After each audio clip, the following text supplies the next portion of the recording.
অনেক সময় এমন হয় যে আমাদের শুভ মানসিকতা, শুভ বিচারে, শুভ কর্মে মানুষ সন্দেহ করেন,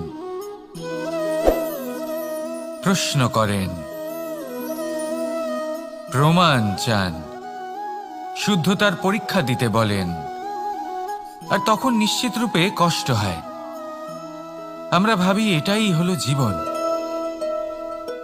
এত শুভ ভাবনা ভেবেও, শুভ কর্ম করেও মানুষ আমাদেরই সন্দেহ করেন। দুঃখ অবশ্যই হয়, কিন্তু দুঃখী হবার কোনো প্রয়োজন নেই। কেন নেই? কারণ যদি কেউ আপনাকে সন্দেহ করে, করতে দিন। সংসারে কি হয় তা দেখুন। এই সংসারে সোনার শুদ্ধতাকেই পরখ করা হয়, কয়লার কটুতাকে নয়। আপনি হলেন স্বর্ণ, তাই আপনার শুদ্ধতা অবশ্যই পরখ করা হবে। সেটা তো হবেই হবে। আপনি নিজেকে দুঃখী করবেন না। আপনার কর্ম শুধু একটাই, স্বর্ণর মতো উজ্জ্বল থাকা। এই সংসার আপনার ভাবনা, চিন্তা, কর্ম এবং শুদ্ধতার প্রমাণ পেতেই থাকবে। তাই আসুন আর আমার সাথে ভালোবেসে বলুন, রাধা রাধা। অনেক সময় এমন হয় যখন মানুষ আমাদের সত্যকে অস্বীকার করতে থাকেন আর মানুষের মিথ্যে কথাগুলিকে গ্রহণ করেন, তাও আবার অত্যন্ত সহজে। তখন আমাদের খুব দুঃখ হয়, বড়ই ক্রোধ হয় মানুষের এই মানসিকতা নিয়ে।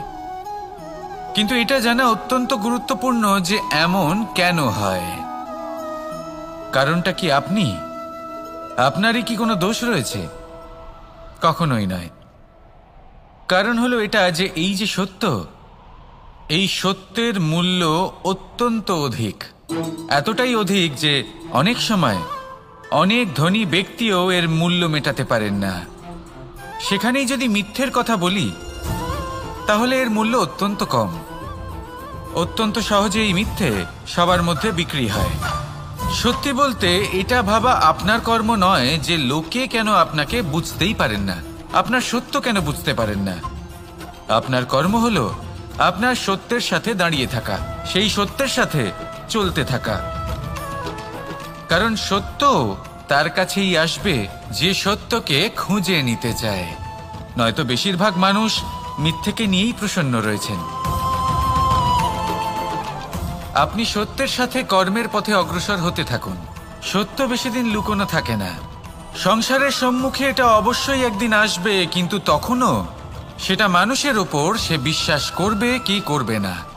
আপনি কর্ম করতে থাকুন আর আমার সাথে ভালোবেসে বলুন, রাধা রাধা।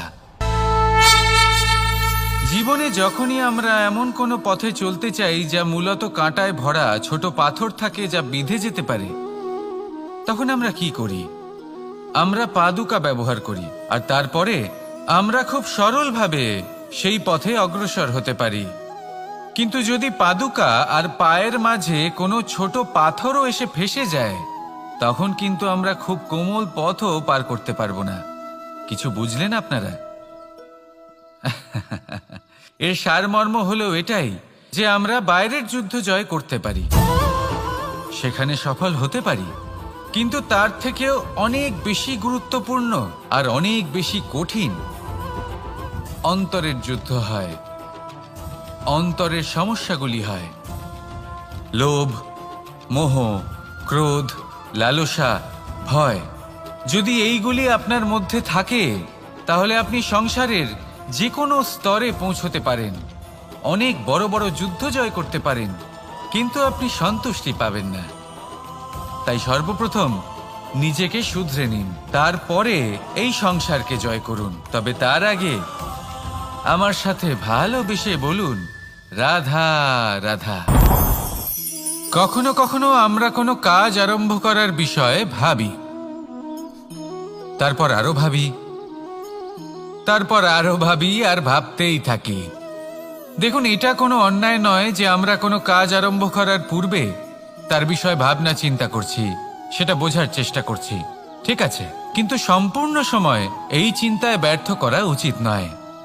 যদি আপনি বেশি সময় লাগিয়ে ফেলেন, তাহলে সময় আপনার ওপর অবশ্যই রুষ্ট হবে। আর কেনই বা হবে না? আপনি সময় নষ্ট করছেন, আর সেটা উচিত নয়।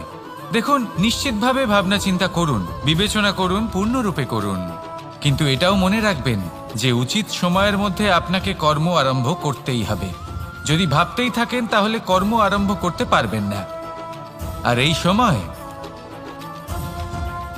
এই সময় অত্যন্ত বলশালী। যদি একে সম্মান করেন তাহলে তা আপনার সাথে থাকবে, আর যদি না করেন তাহলে থাকবে না। আসুন সময়কে সম্মান করুন আর আমার সাথে ভালোবেসে বলুন, রাধা রাধা। আপনি কখনো ভেবে দেখেছেন কি সেই জিনিস যা আপনাকে সামনে এগোতে বাধা দিচ্ছে?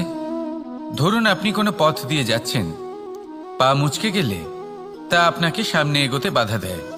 সেইভাবেই জীবনে ক্ষুদ্র চিন্তা আপনাকে সামনে এগোতে বাধা দেয়। দেখুন, যদি কোনো চাক থাকে যার মধ্যে ফাটল রয়েছে, তা আপনাকে ভালো মাটির পাত্র বানাতে দেবে না। ঠিক সেইভাবেই কাউকে ঈর্ষা করলে তা আপনাকে মহান হতে দেবে না। আমি উচ্চস্তরীয়, আরো নিচুতে রয়েছে এই ভাবনা